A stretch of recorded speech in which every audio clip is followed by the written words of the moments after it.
could we talk about Co-op Connection Network and tell us about that? Sure.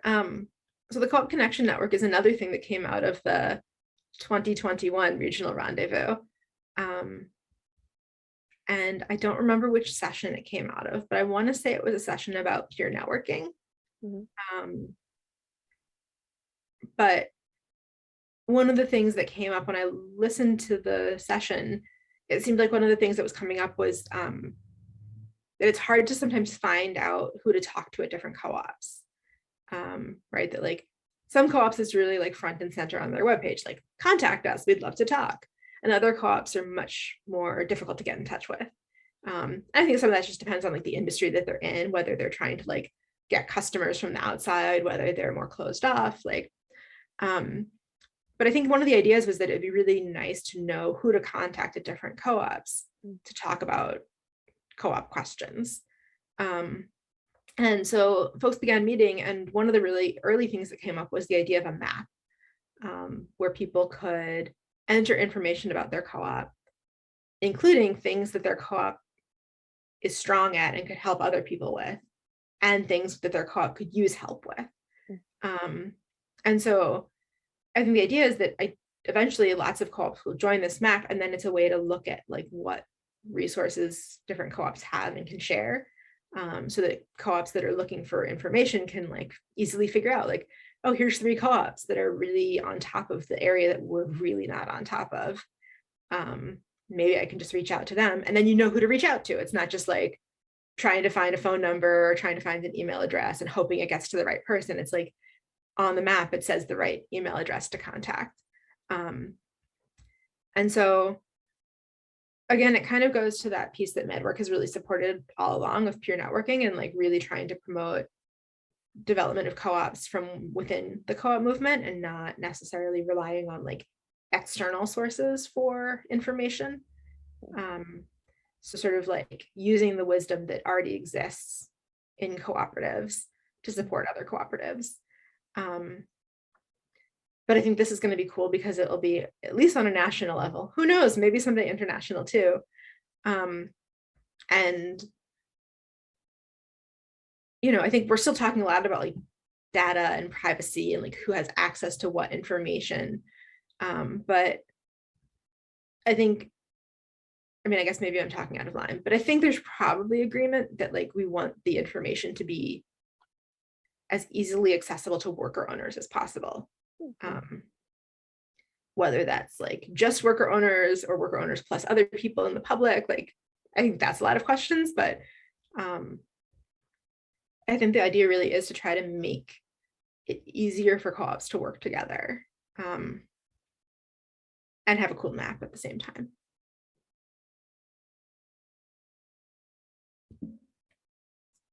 I think one of the interesting conversations that's happened there is from Jim of Grassroots Economic Organizing, geo.coop. And Jim, he said on multiple occasions that like the vast majority of like anything that exists right now for co-ops was created by peer networks in the past, and that we're kind of in a period where a lot of that energy kind of got lost of worker co-ops supporting each other, and that we're in a period where a lot of the growth, our future positive growth and like current needs, the way that they're gonna really get satisfied and kind of like take the worker co-op movement to the next level is by getting back to developing these relationships. So I'm excited for what that means, and I think Jim's right. I think Jim's right. And we're gonna also put, there's a listserv for Co-op Connection Network as well, and we're gonna put a link of that in the description. Hopefully, more people are able to join up and share the work in that. Yeah, or even if people don't want to join the listserv and get involved in the organizing, putting their co-op on the map would be huge. Because, you know, the more people who are on there, the more useful it is, right? That the more resources you can find on that map, the more people will come to it as one of their like primary steps, rather than like, you know, out of despair or like put it off like, oh, there's probably not going to be very much on there. But like once it's got a lot of information, I think people really will look to it as like a great resource. Yeah, and as soon as the map is ready, we should put that on as well for people to just get immediate access to. I think the form might be ready. Okay. As I soon as think that's there ready. might be a link to the form, like where you put in your information. Yeah. Yeah, and I mean, MadWorc is trying to build up its own internal peer network within Madison too. Like I said, it's something that we've always like, it's always been a really big part of our organization is peer networking.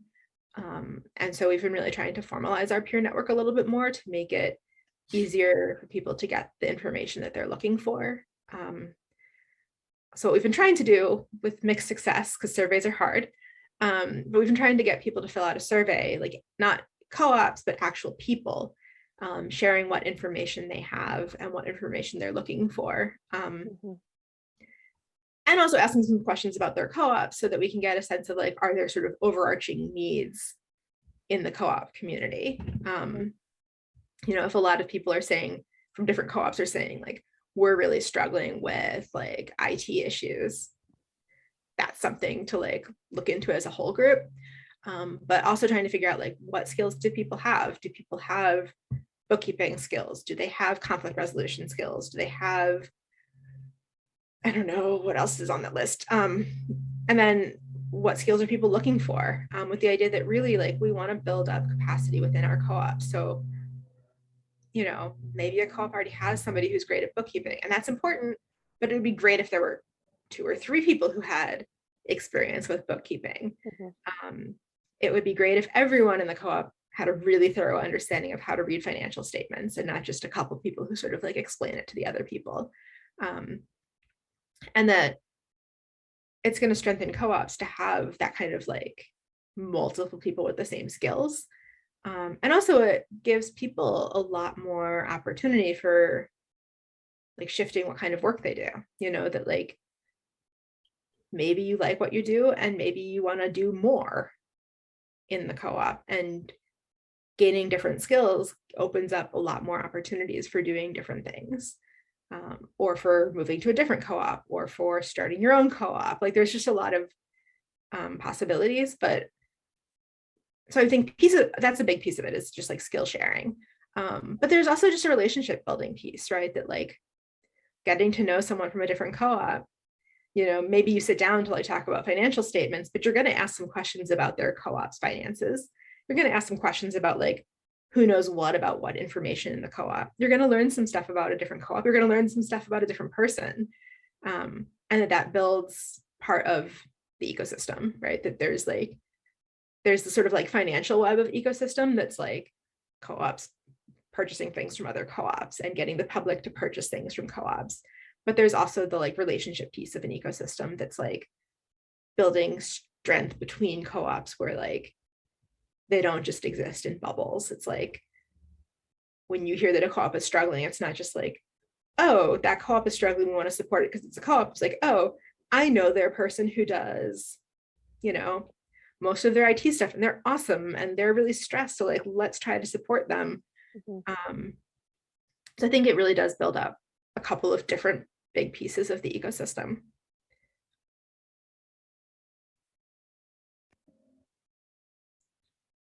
Yeah, I don't know if how much time we spent on it, but I know that in Chicago, the Chai Commons worker co-op, and there's sort of hybrid co-op. They've been working on a map of the solidarity economy here as well, and I think they're trying to figure out how to standardize some of this data so that it's useful for multiple purposes for multiple organizations. I hope it all works out, you know, and people. It's really hard to make like technological shifts, or like if they're different softwares, it's hard to make those shifts. But yeah, that whole standardization seems pretty cool. If we're able to pull that off, because there's so much data out there that we don't know of. And then I think, was it Jim recently? He said that a lot of this data is like a holy grail for a lot of co-ops. Because supposedly a lot of funding comes from data, and that and I feel like there's this implied argument that worker co-ops and co-ops do so much good in communities, but because there's not data to show that, they don't get the funding that they deserve. So yeah, all the data, before I never really thought about data and it didn't really attract me, but now I'm realizing, yeah, this stuff might be really, really important, and to complement the relationships, the in-person relationships. Yeah, and then the data about worker co-ops is going to be maybe different than some of the other data about like businesses. So the more information we have, the better we can sort of tell a story. Like I know one thing that's come up for me looking for grants for MadWorc is like a lot of the like economic development grants are very like career development focused, right? Like how many individuals will have more career skills as a result of your project? And that's not really what worker co-ops do, right? The goal isn't like, let's get 12 people per 8-week cohort into jobs. The goal is like, let's create jobs that are like worker controlled in worker owned businesses that create like sustainable businesses that aren't going to leave the communities, that are going to contribute back to the communities. So it's sort of like a lot of different information kind of comes together, right? Like there's like that statistic about how much of a dollar spent locally stays local versus like a dollar spent at like a, you know, retail chain that's not local, and how much of that goes away. So like that's a relevant piece of data, but then like making the connection to why it's also relevant to fund the job development of people. Like it's just a lot of like, the more information there is, the more you can sort of like tell the story of why this is important, because it's not something that a lot of people are familiar with. And so being able to show like, you know, no, we didn't create like 14 individuals with like coding skills, but we created like, you know, 6 more sustainable businesses that aren't going to leave the community and that are going to aim to pay a living wage, because the people deciding about wages are the people making those wages. Yeah, the data piece is really interesting. And I also wish there was more data available. And I think some of it may exist. Like I know that the Federation of Worker Co-ops had a presentation on data at their member meeting, and it sounds like there may be more data than is always published easily, but it's not clear like how to get it or even what it is. But it's hard because it's like, I want to collect data here, but I don't want to like duplicate efforts. And I think that's a big thing with the Solidarity Fund as well, is like, we don't want to duplicate efforts. We don't want to like compete with anybody. We also don't want to like put more energy into something that already exists, when we could just like put our energy into the thing that already exists. Which I think is really different in a cooperative realm than in a like traditional capitalist realm, that like data isn't proprietary here. Like it's not like, you know, we need to do a study and someone else needs to do a study and like then we each have our own data. It's like, no, we want the data to be like available to all of us, because it's all of our information. We're not trying to like, you know, what if we got to give out more grants than somebody else gets to give out, then people will like us more and give more money to, like, no, the idea is to get more money to co-ops. However that happens, like if that happens through our fund, that's awesome. If it turns out that there's other funds that are doing a better job of it, I don't think anyone would be like disappointed to try to support those funds. It's like a different sort of end game. Like the end game is like supporting co-ops and not like building up something new just to be something special.